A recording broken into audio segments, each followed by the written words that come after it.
नारायणपुर जिले वासियों को आवागमन की सुविधा हो, यह देखते हुए भारतीय जनता पार्टी की सरकार ने लगभग 10 साल पहले ही नारायणपुर से ओरछा मार्ग के लिए करोड़ों की राशि स्वीकृत करके निर्माण कार्य चालू करवाया था।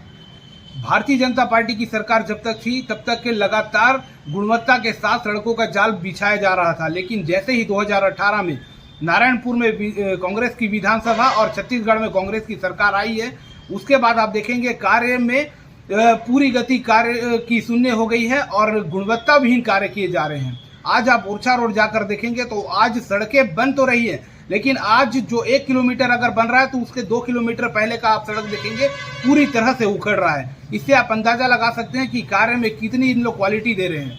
और दूसरा मैं एक चीज बोलना चाहूंगा, नारायणपुर जिला प्रशासन के बड़े अधिकारी लगातार ओरछा जाते हैं, वहां पे जन दर्शन का कार्यक्रम करते हैं। वो भी उसी मार्ग से जाते हैं, क्या उन्हें उस रोड का अंदाजा, उसकी दशा देखकर थोड़ी भी दया नहीं आती कि आम जनता जो इस अबूझमाड़ में रहने वाले हमारे आदिवासी भाई हैं वह लगातार इस रोड से आना जाना करते हैं।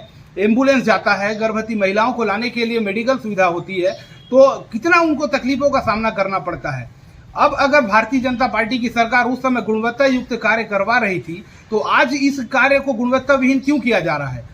ठेकेदार को लाभ पहुंचाने के लिए शासन प्रशासन की मिलीभगत के चलते पूरी तरह से भ्रष्टाचार युक्त यह कांग्रेस की सरकार है, जिसके चलते आज यह काम आप पूरी की पूरी गुणवत्ता विहीन कार्य को देखेंगे और आप अंदाजा लगा सकते हैं कि इस सरकार की मानसिकता, इसकी मनोस्थिति क्या है।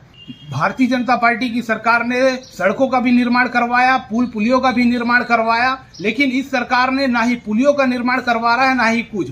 अगर वहां के जवाबदार अधिकारियों से बात करें तो वह कहते हैं कि मई जून तक पुलिया और सड़क का निर्माण पूरा हो जाएगा, जबकि आप जमीनी स्थिति देखेंगे तो कई जगह ऐसे हैं जहां पुलियों का फाउंडेशन खोदा ही नहीं हुआ है। ऐसे में 2 महीने के बाद बारिश है, अब 2 महीने के अंदर कौन इतनी गुणवत्ता और कौन इतनी तत्परता के साथ कार्य पूर्ण कर सकेगा? जमीनी स्थिति में अगर देखेंगे तो बिल्कुल यह पॉसिबल नहीं है कि आज इस काम को बारिश से पहले ये लोग कर सकें। मैं शासन प्रशासन से कहना चाहूंगा कि अबूझमाड़ की जनता भोली भाली है, उन्हें सुख सुविधाओं के लिए शासन प्रशासन केंद्र से लेकर प्रदेश तक की सरकार पैसा देती है। आप उस पैसा का सदुपयोग कीजिए और हमारे लोगों को राहत पहुंचाने का कार्य कीजिए। जब पैसा आता है तो उसका बंदरबाड़ का खेल बंद कीजिए आने वाले समय में, वरना बृहद आंदोलन होगा। इसकी जवाबदारी पूरी की पूरी शासन और प्रशासन की होगी।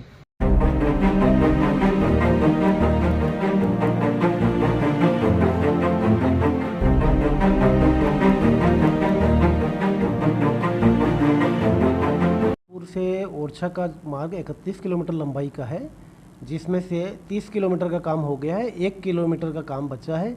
इसको हम मई में पूरा कर लेंगे। इसके साथ 1-2 पुलिया का काम है, वो सुरक्षा कारणों से अभी पूरा नहीं हो पाया है। जैसे हमको सुरक्षा की व्यवस्था उपलब्ध होगी शासन द्वारा, प्रशासन द्वारा, उस पुल का काम भी पूरा कर लेंगे। सर, ये कई लोग आरोप लगा रहे हैं कि रोड गुणवत्ताहीन बन रहा है, क्या कहेंगे? नहीं, रोड जो स्वीकृत मापदंड है उसके अनुसार ही बन रहा है। इस रोड में मात्र 20 mm कारपेट का ही काम है, डामर का, उसी के अनुसार से काम हो रहा है। कितने ठेकेदार को टेंडर दिया गया है सर? लागत कितनी? ये 31 किलोमीटर लंबाई को 16 भागों में 16 एग्रीमेंट के द्वारा कार्य कराया जा रहा है। इसके लिए शुरू में 50 करोड़ 50 लाख की स्वीकृति भारत शासन द्वारा दी गई थी।